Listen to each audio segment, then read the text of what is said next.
All right, this one is 7.7, part C. We have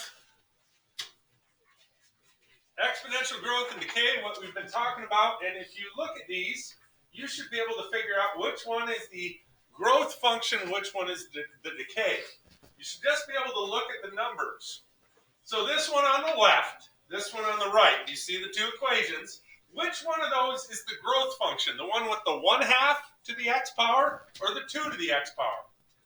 The 2, because it's a bigger number. So it's y equals 2 to the x. That one is the growth function because 2 is bigger than 1. That'll make it grow. It'll double all the time.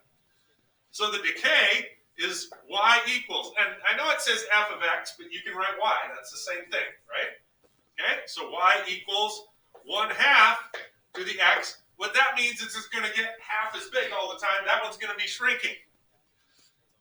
So what are some characteristics of a growth function? Characteristics of a growth function, one of the things, as x increases. Here's growth. I'm going to put one on here. As x increases, what happens to this graph? Where does it go? Y increases. Yep, it goes up.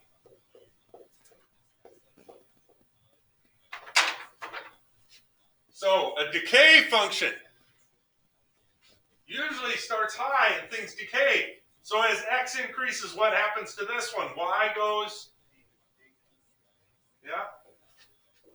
So as x increases, y decreases. Good work. How can you identify it from the function? How did we know which one? Remember, it goes back to this. Y equals a times b to the x. What you look at is b. If b is greater than what? What did this have to be? Bigger than what?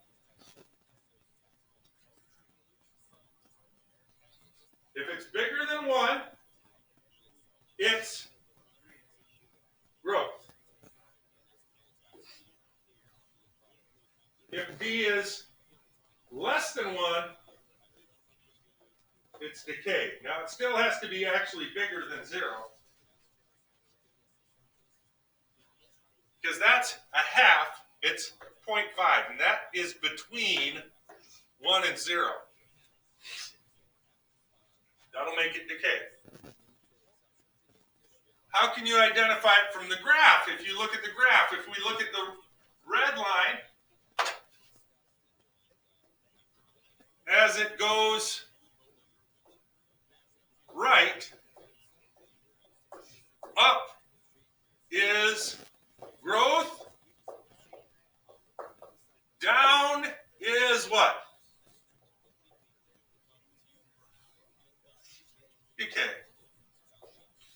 It's that simple. You can look at the graph and you can say, oh, that one is growth, that one's decay, just by looking at what it does.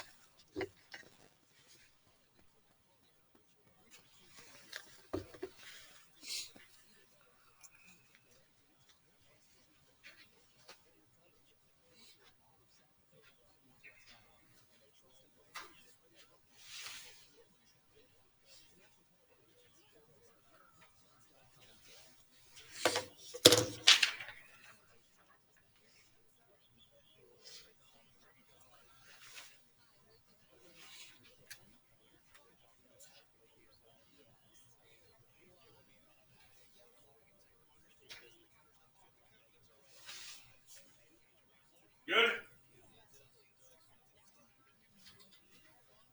So now we just got to classify them as growth or decay. Now remember, the value you're looking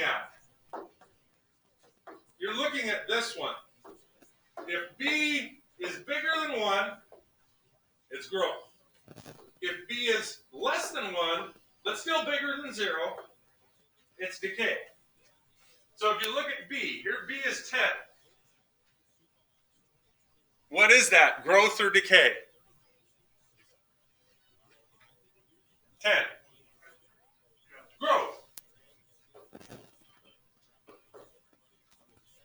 How about this one? 1/3. Now, if you're not sure, take 1 and divide by 3 in your calculator, you get 0.3. That one's decay. Now, if you want to just put D or G, that's fine. Can you look at these next, next 3 and just decide? And then we'll answer them.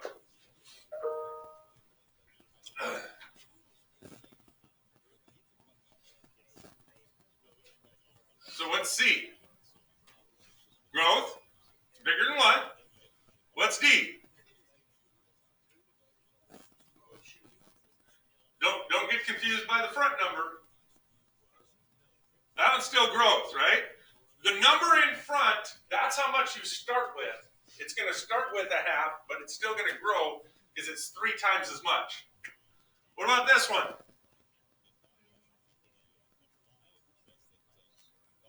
What do I mean? Was that the question? It's only 4. You don't have E? You do. What? What about E? Decay. There's 4. I'm not confused. What do you mean for what? Oh wait, it says A, B, C, D, E is 5. There's 5 problems. I didn't even see that. Okay. I didn't know what you meant by 4. It's okay. All right. Now, can you look at these 4 on the bottom and just decide if they're growth or decay just by looking at them? Put a D or a G by them.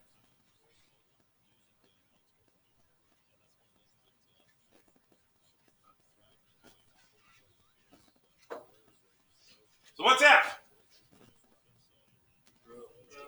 G. H. I.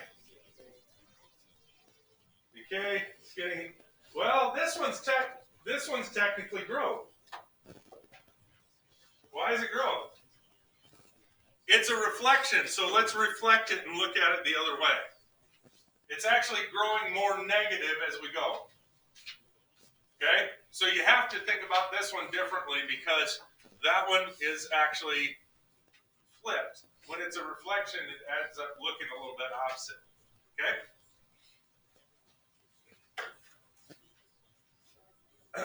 All right.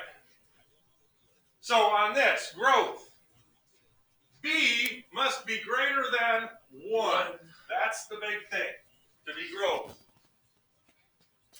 Decay, B must be between 0 and 1 to be decay.